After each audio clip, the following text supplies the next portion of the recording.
Hi everyone, it's Nikki Gordon-Bloomfield here from Transport Evolved, and I'm going to talk to you today about electric cars.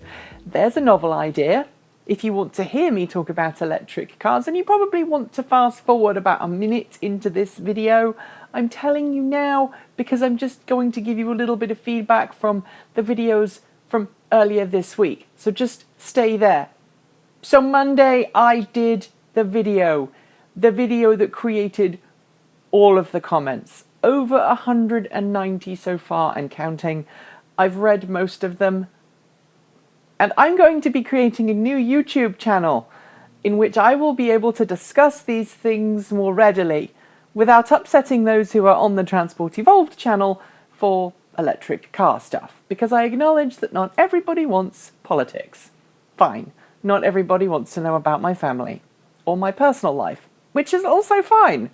And frankly, that's kind of how I'd like it to be. But at the same time, I feel like I need an outlet, and the Transport Evolved channel probably isn't the place for it. So starting very soon, there's going to be a new YouTube channel called, wait for it, The Whole Enchilada, which, as the name suggests, is going to be covering all of the things that I find interesting and make me, me. So the new channel is going to be coming soon. It's a brand new page. The Whole Enchilada actually has nothing on it on YouTube right now. And if you go and subscribe to it, well, you're not going to find anything because there's no channel art or anything else. Coincidentally, if you are somebody who is an artist and would like to help me produce the channel art for The Whole Enchilada, please do get in touch because I would love to feature your artwork on my new channel. Right, now that's out of the way, we can go and talk about cars. I actually had a comment this week, a question that I want to answer, and it's from Mr. Derek 800, and it was actually left on that controversial video from earlier in the week. You know, the one that you guys didn't all like. And it says, I'm looking to lease an electric car to commute to school in the fall. Should I consider looking at cars like the Hyundai IONIQ, Sol EV and Nissan Leaf, etc., or should I get a hybrid or just a petrol car? Let me know what you think I should do. It would be about a 60-mile round trip from home to school if you were wondering. And he also says, but I'm glad you've expressed your views on the issues unfolding currently. Well, let's not talk about the politics, but we can talk about the EVs. And he also then gave us some more information saying that he's in New England, so range would definitely be affected in the winter. And he does want to know if he should buy a brand new car or a used car, or wait for the Model 3 to actually become reasonably available. And by that, I think he probably means one that he can afford in the used car market. Wow, what a great question. So it's great, first of all, that you want to buy an electric vehicle to commute to and from school. I'm guessing by that you're either talking about university or college, or maybe high school, which is great because it probably means you've not done a whole lot of driving before, so it's commendable that you're looking to have an electric vehicle as your first vehicle. You've also said maybe a hybrid might be a more sensible option. And here it's really down to price and range. It sounds as though you're just going to be transporting yourself, which means you don't need to worry too much about how many seats the car has or how big the load bay area is, unless of course you are a musician and you happen to play a double bass, in which case, buy a big car. But all jokes aside, the Hyundai IONIQ is new to the market and as such is going to be quite highly priced for several years to come. The Nissan Leaf, meanwhile, has been around a long time and we know that car is pretty reliable.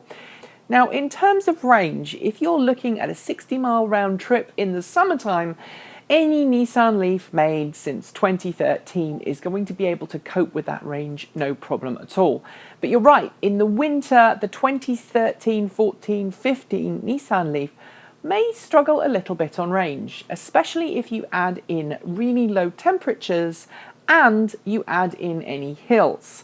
But you are lucky in so much as you live in New England, and that means there's going to be access to lots of electric vehicle charging stations along your route.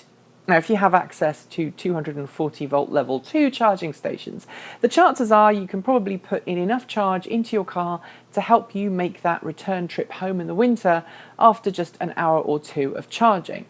And if that's the case, then you should have no problem going with a used Nissan Leaf. Right now, used Nissan Leaf prices across America are super low. You can get a used Nissan Leaf with a decent mileage from as low as $8,000 to $9,000. I've seen them go for $5,000 in certain areas, but they tend to be higher mileage 2011 and 2012 model year cars, which are not so good in cold weather unless they have the cold weather pack. Next question. Well, should you get a hybrid instead? Well, you're probably going to be able to find a used Toyota Prius for less than you would find a used Nissan Leaf. So budget really is your key here. But you also talked about leasing. So if you're going to be leasing a new vehicle, then I would suggest that either the Hyundai IONIQ or the Nissan Leaf are a good option for you. They both tend to be reasonably cheap to insure if you're a younger driver, and they're also really relatively simple to own. Since you mentioned both in your question, I'm not sure if you have any preference towards buying a used electric car or a used hybrid versus leasing a new one. I've already talked about the used vehicle choices, so now let's talk about leasing a new one. Now, the Kia Soul EV, the Nissan Leaf, and the Hyundai IONIQ could all be great choices for you. They're all on the market for a similar kind of rate. They all have rapid charging capabilities, at least if you buy a car with a rapid charge connection on them, and they all have decent warranties. So far, all of the cars seem to be pretty reliable too, although we should note that the Hyundai IONIQ has not been around that long, and we don't know how reliable it is looking forward. I should also add, however, that Hyundai's got a pretty good reputation for reliability, and there's that 7-year warranty, so you shouldn't worry too much about that. Should you go for the Hyundai IONIQ, Nissan Leaf, or Soul EV?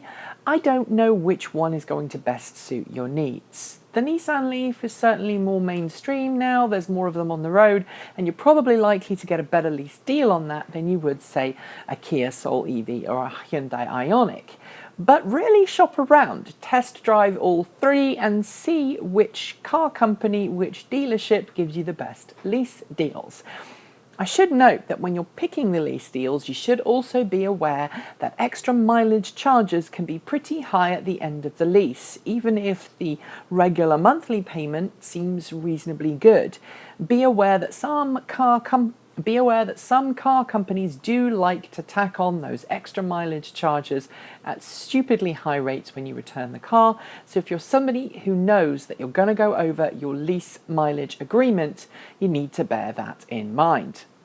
So if I was in your shoes, I would probably be looking at leasing a new Nissan Leaf or a used Nissan Leaf, at least if I wanted to have access to as many dealers as possible and I wanted a car that had proven itself already over many, many years. However, if you're buying a car, I wouldn't suggest the Nissan Leaf because it's going to be replaced either late this year or next. And that means that the current generation cars are going to drop in value dramatically.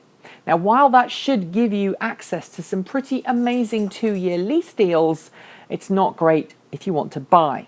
If you want to buy a new EV, then I'm going to push towards the Hyundai IONIQ, despite having never driven it. Also, the Kia Soul EV, that's starting to look a little long in the tooth, and we know that Hyundai and Kia are both working on longer range EVs. So a few years down the line, you may find that both of those cars are devalued in the same way that the Nissan Leaf is. So I would go probably for a used car. And this is for 2 reasons. It allows you to gain experience in owning a limited range EV, but it also enables you to save up money for a longer range model when it comes along. Don't forget too that the Chevrolet Bolt EV is going to be in your neighborhood within the next 6 months. All of the so-called compliance states, the 11 states where there's a zero emission vehicle mandate, will have the Chevrolet Bolt EV by this summer. So that offers a real world range of 238 miles on the EPA test cycle. Even if we knock off 10% to be pessimistic, that still gives just over 200 miles of range per charge. And that's more than you need. Now, this car is probably out of your price range right now, but you still may be able to nab a good lease deal if you keep your eyes open. Also bear in mind that there are some other cars you should probably look at too. The BMW i3 and the Volkswagen e-Golf. They've both had an increase in range of late, and so previous generation models are still on dealer lots and are still being sold with great discounts. So my advice, get out and about, test drive those vehicles, and do it now while it's still pretty cold, because if you can get some real world range tests, then you get an idea of what your car is going to be like this time next year after you've owned it for a while. I hope that answers all your questions. Thank you very much for asking it, and I'll be back later on this week, of course, with a TEN Transport Evolved news roundup. Don't forget too that you can like, comment and subscribe to Transport Evolved, and if you like what we do, please consider donating to keep us independent and impartial at patreon.com/Transport Evolved. There's also a link at the end of this video to the Patreon crowdfunding campaign, so if you can't remember the link, just wait until the end of the video and press the link that will appear on your screen.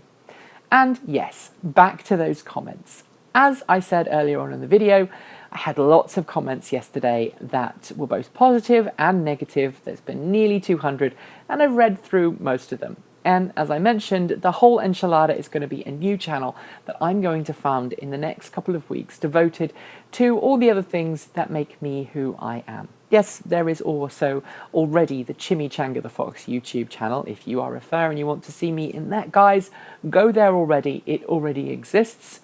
But if you want to find out about me, what makes me tick, and my views on politics, religion, science, and everything else, be sure to subscribe to the whole enchilada. That's it. Thanks for watching, and until next time, keep evolving.